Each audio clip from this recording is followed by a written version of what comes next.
Everyone, this is Muskan. Welcome to my YouTube channel. उम्मीद करती हूँ आप सभी अच्छे होंगे। तो जैसा कि जानते हैं आप, उत्तर प्रदेश दरोगा की भर्ती आपकी जल्दी निकलने वाली है, उसका नोटिफिकेशन रिलीज कर दिया गया है दोस्तों। इसी के आधार पर आपका क्या है बैचेस शुरू किया है। इसमें आपके क्या है ऑल सब्जेक्ट पढ़ाए जाते हैं। तो आज की वीडियो में दोस्तों मैथ्स पढ़ेंगे। मैथ्स में हमारा नंबर सिस्टम में दोस्तों पहले हमने पार्ट 1 पढ़ा दिया गया था, उसमें हमने आपको सम एंड ऑड नंबर्स वगैरह पढ़ा दिए, नेचुरल्स नंबर, प्राकृतिक संख्या, सम संख्या, विषम संख्या, ये सारी आपको क्या है बेसिक जानकारी दे दी है। चलिए आगे बढ़ते हैं।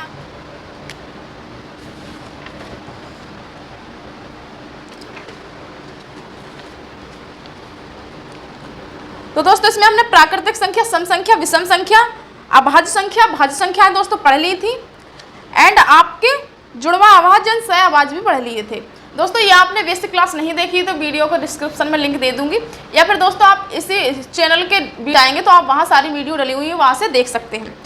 तो चलते बढ़ते हैं। आपको आज पढ़ेंगे हम अपनी क्या है परिमेय संख्या, अपरिमेय संख्या एंड आपकी वास्तविक संख्या एंड परफेक्ट संख्या कौन होती है।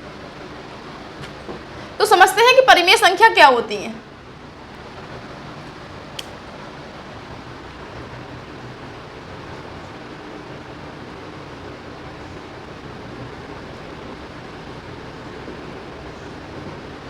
परिमेय संख्या क्या होती है, यानी कि रेशनल नंबर क्या होते हैं दोस्तों। ये नंबर सिस्टम का पार्ट 2 है, पहली क्लास मैंने बना दिया। तो रेशनल नंबर क्या होते हैं। रेशनल नंबर की आपको क्या है केवल 3 ही आपको क्या है पॉइंट याद रखने हैं।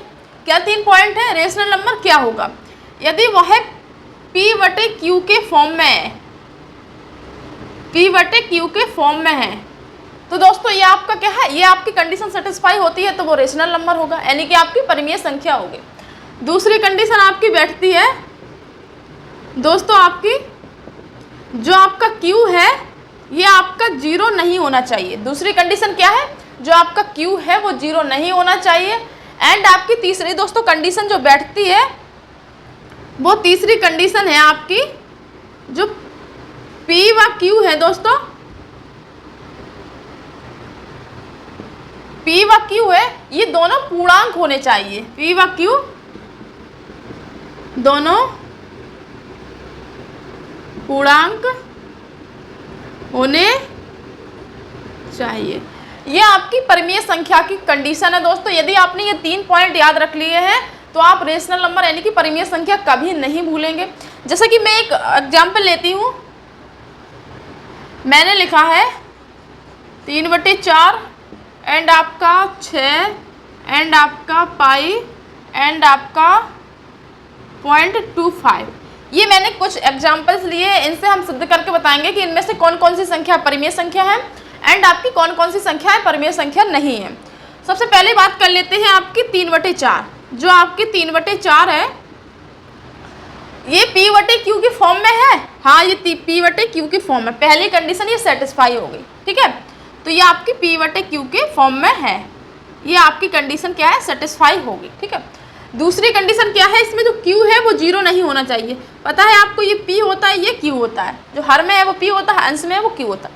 तो जो Q है वो 0 नहीं होना चाहिए। तो ये जो Q है ये आपका 0 नहीं है, यानी कि 4 है, तो ये भी आपकी कंडीशन क्या है, जो Q है वो 0 नहीं है, तो आपकी ये भी कंडीशन क्या है आपकी सेटिस्फाई हो गई है।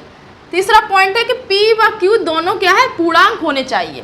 तो देख लीजिए यहाँ पर P व Q दोनों पूर्णांक है। पूर्णांक का क्या मतलब होता है मैंने आपको बता दिया है, पहली वीडियो मैंने समझा दिया है कि दोस्तों पूर्णांक वो संख्याएं होती हैं, पूर्णांक आपकी -इन्फिनिटिव से लेकर दोस्तों क्या है आपकी +इन्फिनिटिव तक, यानी कि माइनस अनंत से लेकर आपकी क्या है -100, -99, यानी कि ऐसी डॉट -3, -2, -1 ये पूर्णांक होते हैं। और माइनस के बाद प्लस में भी +1, +2, +3 ऐसे ऐसे प्लस अनंत। कहने का मतलब पूर्णांक वो संख्याएं होती हैं आपकी जो आपकी -इन्फिनिटिव से लेकर आपकी सारी जितनी माइनस की जितनी भी संख्या होती हैं ये आपकी पूर्णांक होती हैं। प्लस की जितनी संख्या होती हैं वो भी आपकी क्या है पूर्णांक होती हैं। तो यहाँ पर ये बोला गया है कि जो P व Q है ये दोनों पूर्णांक है। तो ये जो 3/4 है ये पूर्णांक है। यदि माइनस में भी होता है तो भी पूर्णांक होता है, क्योंकि माइनस में हो या प्लस में पूर्णांक का मतलब होता है एक पूर्ण अंक होना चाहिए, ठीक है। इस पूर्णांक का मतलब ऐसे नहीं होना चाहिए 3, 4 ऐसे डॉट डॉट डॉट, ये पूर्णांक नहीं होता है। तो ये क्या है, ये पूर्णांक नहीं है। तो ये P व Q दोनों पूर्णांक है, तो ये दोनों क्या है, पूर्णांक। ये तीनों क्या है, कंडीशन सेटिस्फाई हो गई है। तो ये आपकी जो 3/4 है दोस्तों, ये आपकी क्या है, ये आपकी एक क्या है, परिमेय संख्या है। उम्मीद करती हूँ ये बात आपको समझ में आ गई होगी। उसके बाद बात कर लेते हैं आपकी, ये तो आपकी क्या है, परिमेय संख्या है। अब बात कर लेते हैं 6, ये आपकी परिमेय संख्या है या नहीं। तो जो 6 है ये आपकी परिमेय संख्या है या नहीं, तो ये P/Q के फॉर्म में है। तो आप देख सकते हैं ये P/Q के फॉर्म में, एक नीचे लिख दूँ, इसका कोई भी महत्व नहीं है, लेकिन ये आपकी P/Q के ही फॉर्म में है।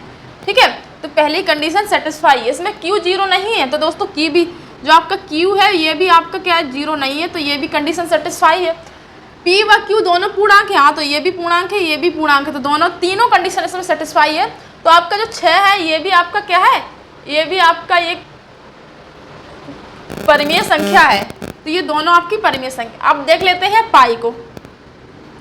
ये पाई आपको पता होगा, पाई का जो मान होता है 22/7 या फिर 3.14 होता है। लेकिन ये आपका क्या है, पर्टिकुलर मान नहीं है। कहने का मतलब आपका क्या है, ये फिक्स मान नहीं है, ये आपका लगभग मान होता है, अप्रॉक्सीमेटली वैल्यू है, ये आपका फिक्स मान नहीं है। तो ये जो 22/7 और 3.14 ये आपका क्या है, लगभग वाला मान है। तो कभी आप ये नहीं कहेंगे कि आपका पाई का ये फिक्स मान बिल्कुल भी नहीं है, लगभग वाला मान है ये। ठीक है, तो चलिए हम तो ये समझ रहे थे आपका क्या पाई एक परिमेय संख्या है या नहीं। जो परिमेय संख्या नहीं होंगी वो सारी क्या है, अपरिमेय संख्या में चली जाएंगी। तो हम परिमेय संख्या देखते हैं, अपरिमेय संख्या आपको अपने आप समझ में आ जाएंगी। जो परिमेय सिद्ध नहीं होंगी वो अपरिमेय हो जाएंगी। तो जो पाई है वो सबसे पहली कंडीशन है P/Q के फॉर्म में है। ठीक है, मैं यहाँ पर एक लिख देती हूँ, लेकिन ये आपकी P, ये आपकी Q, ठीक है, ये आपकी P/Q के फॉर्म में है। ठीक है, पहली कंडीशन सेटिस्फाई हो गई। लेकिन इसमें कहा गया है कि इसमें Q 0 नहीं है। ठीक है, ये भी कंडीशन सेटिस्फाई हो गई, Q 0 नहीं है। लेकिन P व Q दोनों पूर्णांक होने चाहिए। लेकिन इसमें जो ये पूर्णांक कहाँ है, ये पाई पूर्णांक में मैंने अभी बताया था, पूर्णांक में आता ही नहीं। पूर्णांक में तो आपका -इन्फिनिटिव से लेकर -3, -2, -1 और +1, +2 और plus dot dot dot plus का इन्फिनिटिव, ये सारी चीज़ें आपकी पूर्णांक हैं, ना कि आपकी पाई। कोई चिन्ह पूर्णांक नहीं होता, ये आपको याद रखना चाहिए। तो आप नोट में लिख सकते हैं, कोई भी सिंबल, कोई भी चिन्ह पूर्णांक नहीं होता है। तो ये जो तीसरी कंडीशन है ये आपकी क्या, आपके पूर्णांक वाली, तो ये सेटिस्फाई नहीं हो रही, पूर्णांक नहीं है। तो ये आपका क्या है, जो पाई है ये आपका परिमेय संख्या नहीं है। तो क्या है, पाई आपकी परिमेय संख्या नहीं है। तो अब परिमेय संख्या नहीं है तो क्या हो जाएगी, तो अपरिमेय संख्या हो जाएगी। तो जो पाई है वो परिमेय ना होकर क्या है, अपरिमेय संख्या है। लेकिन ये जो 3/4 और ये जो 6 है ये दोनों क्या है, परिमेय संख्या है। अब बात कर लेते हैं कि 0.25 परिमेय संख्या है या नहीं। तो 0.25, अब आप यहाँ पर देख सकते हैं, यदि हम इसमें पॉइंट को हटाएंगे तो नीचे क्या है, 2 अंक है, तो 2 0 बढ़ जाएंगे। तो आप देख सकते हैं ये 25/100 लिख गया। आपको काटना हो काट सकते हैं, बट यहाँ पर काटने से कोई भी मतलब नहीं है। आप काट भी सकते हैं 25 चौको 100 1/4, लेकिन यहाँ पर काटने से मतलब नहीं है। यहाँ पर जो मैं समझा रही हूँ उसे ध्यान दीजिए। तो जो आपकी 25/100 है, ठीक है, 25/100 है, ये आपकी क्या है, ये आपकी परिमेय संख्या है या नहीं। तो ये P/Q में है। ठीक है, ये P/Q में है। यहाँ पर Q 0 है, नहीं है। Q 0 क्या है, Q 0 यहाँ पर नहीं है। तो दोनों कंडीशन सेटिस्फाई। P व Q दोनों पूर्णांक होने चाहिए। तो दोनों पूर्णांक है, हाँ, ये दोनों पूर्णांक है। ये पूरा पूर्णांक है, ये भी आपका क्या है, 100 पूरा पूर्णांक है। तो ये क्या है, इसमें सेटिस्फाई हो गई। अब यहाँ पर ले सकते हैं कोई चिन्ह, चाहे आपका मान लीजिए यहाँ पर प्लस हो, माइनस हो, गुणा हो, ये भाग, ये जो सिंबल्स हैं ये सारे अपरिमेय में जाते हैं, कोई भी इसमें परिमेय नहीं होता है। अब लिखी मैंने एक condition 0.256 dot dot dot dot बटे कोई भी आपका सिंबल 25, ये आपकी परिमेय संख्या है या नहीं, ये आपको क्या है बताना है। तो जैसा कि आप देख सकते हैं यहाँ पर आपकी 0.25 और डॉट डॉट डॉट पता नहीं है कब तक है। यहाँ कहने का मतलब यदि आपकी P/Q सिद्ध हो जाएगी, क्योंकि P भी है Q भी है। Q यहाँ पर 0 नहीं है, ये भी सिद्ध, लेकिन यहाँ पर P/Q जो आपका P व Q दोनों ये पूर्णांक नहीं है, तो ये आपकी परिमेय संख्या नहीं है। ये कैसी संख्या है, ये आपकी दोस्तों अपरिमेय संख्या है।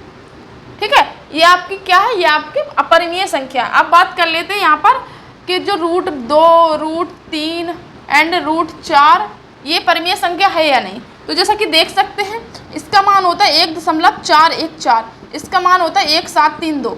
तो ये दोस्तों आपके लगभग वाले मान हैं, ये आपके क्या है, लगभग वाले मान हैं, ये आपके बिल्कुल फिक्स मान नहीं है। तो ये सारी चीज़ें परिमेय नहीं होके अपरिमेय हो जाएंगी। और आप 4 का देख सकते हैं, वो तो रूट में 2 निकल आता है तो 2 बाहर हो जाएगा, क्योंकि आपका जब रूट में 4 है तो बाहर 2 गुणित 2 करके लिखते हैं वर्ग में, तो 2 इसमें क्या है, बाहर आ जाता है। तो इस प्रकार आप समझ चुके हैं कि परिमेय संख्या कौन है और अपरिमेय संख्या कौन है।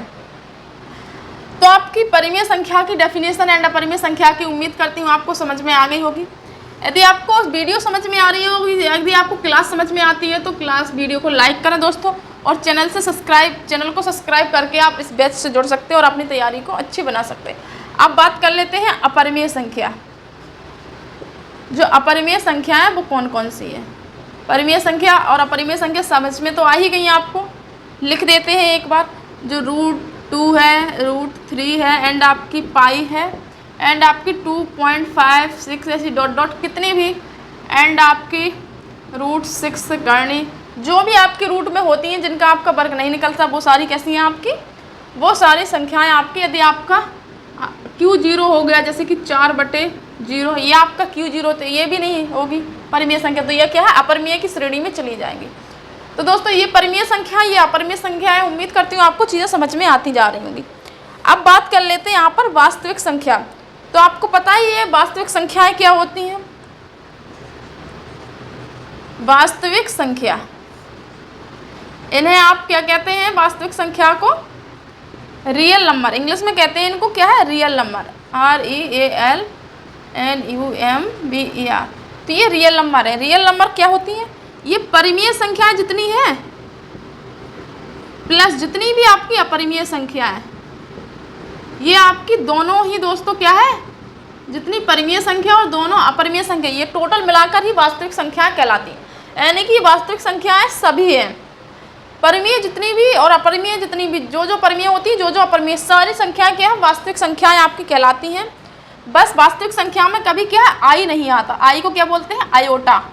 तो जो आयोटा है, आयोटा नहीं आता। आयोटा किस में आता, फिर आयोटा आता है दोस्तों काल्पनिक संख्या में। देख सकते हैं आप A+IB के फॉर्म में जो भी संख्या होती है वो कैसी होती, काल्पनिक संख्या होती हैं, जिन्हें आप इमेजिनरी नंबर कहते हैं। क्या कहते हैं, इमेजिनरी नंबर कहते हैं। तो जो आई वाली संख्या होती है वो सारी काल्पनिक संख्याएं आती हैं। यदि आप, और इसकी एक परिभाषा ये भी है दोस्तों, जिन्हें आप क्या है, नंबर लाइन पर डिनोट करते हैं, जिन्हें आप नंबर लाइन यानी कि संख्या रेखा बोलते हैं हिंदी में से, नंबर लाइन पर डिनोट कर सकते हैं। तो दोस्तों आपकी ये वास्तविक संख्या है, ये परिमेय संख्या है, या अपरिमेय संख्या है। उम्मीद करती हूँ आपको चीज़ें क्लियर होती जा रही हैं। एक होता है दोस्तों आपका परफेक्ट नंबर। परफेक्ट नंबर दोस्तों क्या होता है,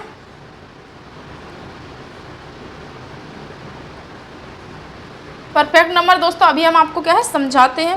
परफेक्ट नंबर दोस्तों वो संख्या होती हैं कि आप जिनका भी गुणनखंड करो, जिस संख्या का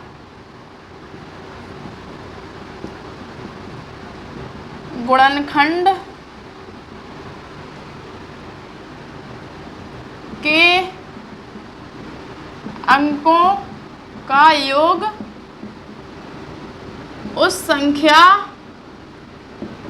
के बराबर आ जाए। जैसे कि एक एग्जाम्पल लिखते हैं, कोई भी 6 लिखा, तो 6 का सबसे पहले हम करेंगे फैक्टर। 6 का फैक्टर करेंगे, क्या होगा, 1 2 एंड आपका 3 और स्वयं 6 भी। तो ये 6 के गुणनखंड हो गए। तो स्वयं संख्या छोड़कर जिस संख्या का गुणनखंड के अंकों का योग उस संख्या के बराबर आ जाए, लेकिन स्वयं संख्या छोड़कर, स्वयं संख्या छोड़कर, ये आपके 6 के गुणनखंड कितने हुए, 1 2 3 4 स्वयं 6। 1 का भाग देंगे तब भी जाएगा, 2 का जाएगा, 3 का भी जाएगा और 6 का भी जाएगा। लेकिन ये स्वयं संख्या छोड़ दो, तो आप ये स्वयं छोड़ देंगे, उसके बाद आप योग करेंगे। अब ये 6 थी तो ये 6 को छोड़ दो, अब इसका योग करेंगे। अब इसके बाद आपका 6 आ जाता है तो ये आपके परफेक्ट नंबर की श्रेणी में चला जाएगा। 1 + 2 + 3, ये कितना हुआ? ये 3 2 5 6, ये आपका 6 आ गया। तो दोस्तों ये आपके परफेक्ट नंबर की श्रेणी में चला जाएगा। कहने का मतलब परफेक्ट नंबर का हेडिंग ये होती है, डेफिनेशन ये होती है कि उस संख्या के गुणनखंड के अंकों का योग यदि उस संख्या के बराबर आ जाए तो वो परफेक्ट नंबर होगा, बशर्ते उस संख्या को ही छोड़कर। जैसे कि मैंने 6 लिखा था, यहाँ पर 6 को छोड़ दो, बस उसी संख्या को छोड़ देना चाहिए। जैसे कि 12 है, 12 का गुणनखंड करो आप तो 1 का भी भाग चला जाएगा 12 में, 2 का भी, 3 का भी, 4 का भी, एंड 6 का और 12 का। तो ये 12 वाली संख्या हटा देना। 1 2 3 4 एंड 6, इन सबको यदि जोड़कर यदि 12 आता है तो आपका ये क्या है? परफेक्ट नंबर होगा। 12 नहीं तो नहीं होगा। ठीक है, तो ये आपके परफेक्ट नंबर की डेफिनेशन थी। उम्मीद करती हूँ चीज़ें आपको समझ में आ रही होंगी। चीज़ें समझ में आती हैं तो वीडियो को लाइक करना ना भूलो दोस्तों।